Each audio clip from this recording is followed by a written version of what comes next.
Good morning. Sunday, January 21st, 2024. Let's go.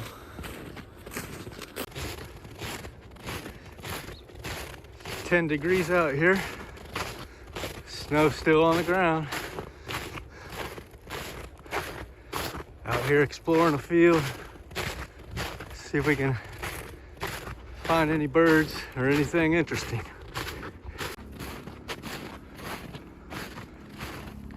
Right on the other side of this tree line, looks like there's a bunch of Canadian geese over there just laying down in the snow.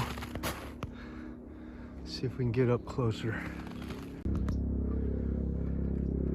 Yeah, just a bunch of geese over here.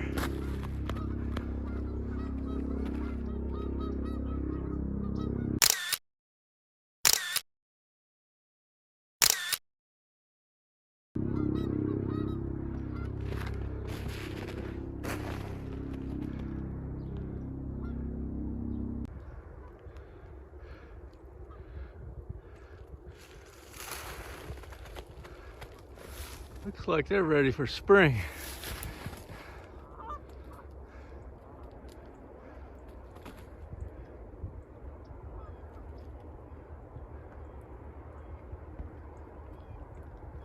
Yeah, we're over here.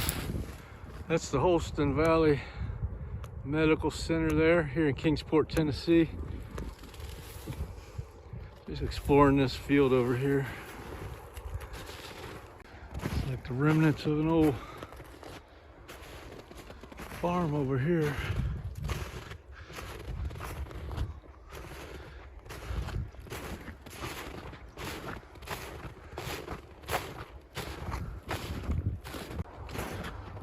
Big old great blue heron just flew right in front of me over here.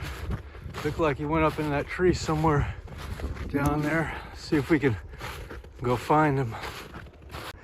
Yeah, he was up there. He just flew back over top of me again, went back down that way. Got some pictures of him.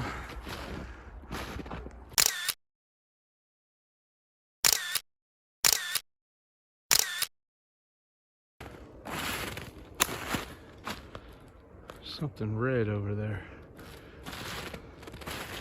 A closer look.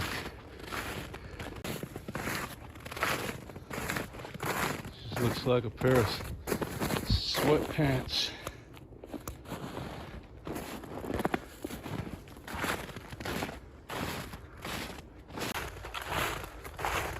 Looks like we have a couple of shopping carts over here. Right over here is the Reedy Creek. Right up there is the medical center. And over here is a field full of Canadian geese.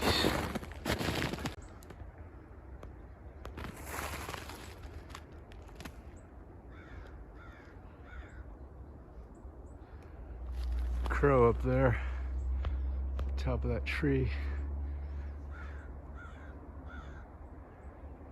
He heard me.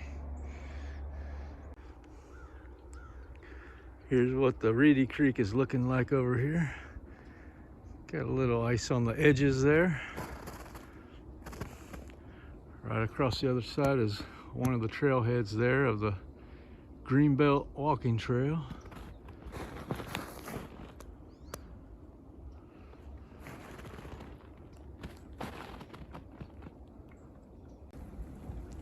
I got to do the ice test on this.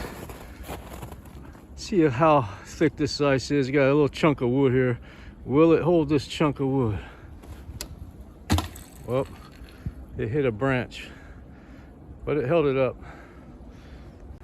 Now let's try this big stick here. If I can get it swung over that way.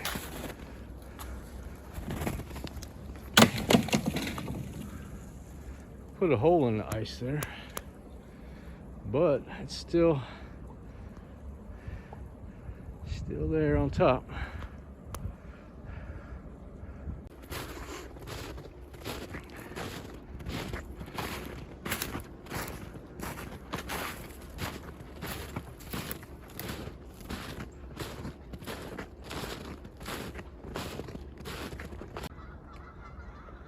Those geese over in that field suddenly got loud.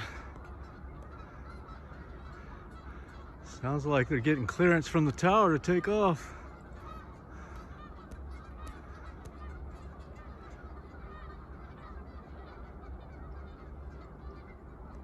Can you tell what kind of tracks these are here?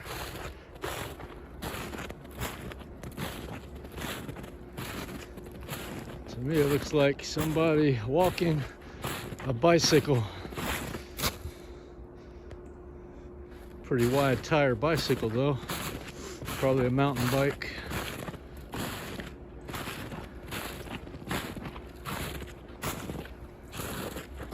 Tracks are probably a couple days old.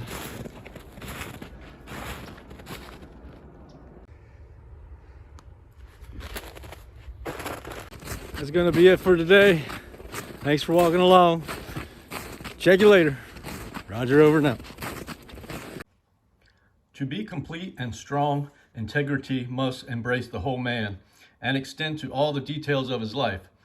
And it must be so thorough and permanent as to withstand all temptations to swerve and to compromise. To fail in one point is to fail in all, and to admit under stress a compromise with falsehood, howsoever necessary and insignificant it may appear, is to throw down the shield of integrity and to stand exposed to the onslaughts of evil. The man who works as carefully and conscientiously when his employer is away as when his eye is upon him will not long remain in an inferior position. Such integrity and duty in performing the details of his work will quickly lead him into the fertile regions of prosperity. The shirker, on the other hand, he who does not scruple to neglect his work when his employer is not about, thereby robbing his employer of the time and labor for which he is paid, will quickly come to the barren region of unemployment and will look in vain for needful labor.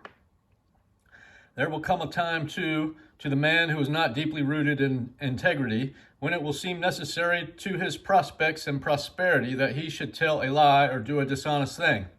I say to the man who is not deeply rooted in this principle, for a man of fixed and enlightened integrity knows that lying and dishonesty can never under any circumstance be necessary, and therefore he neither needs to be tempted in this particular, nor can he possibly be tempted, but the one so tempted must be able to cast aside the subtle insinuation of falsehood which, in a time of indecision and perplexity, arises within him, and he must stand firmly by the principle, being willing to lose and suffer rather than sink into obliquity. In this way only can he become enlightened concerning this moral principle and discover the glad truth that integrity does not lead to loss and suffering, but to gain and joy. That honesty and deprivation are not and cannot be related as cause and effect.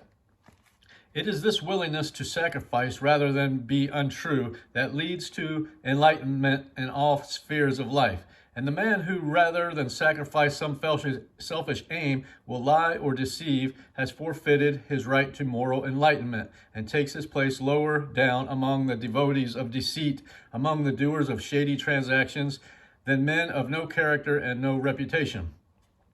A man is not truly armored with integrity until he has become incapable of lying or deceiving, either by gesture, word, or act, until he sees clearly, openly, and freed from all doubt the deadly effects of such moral turpitude.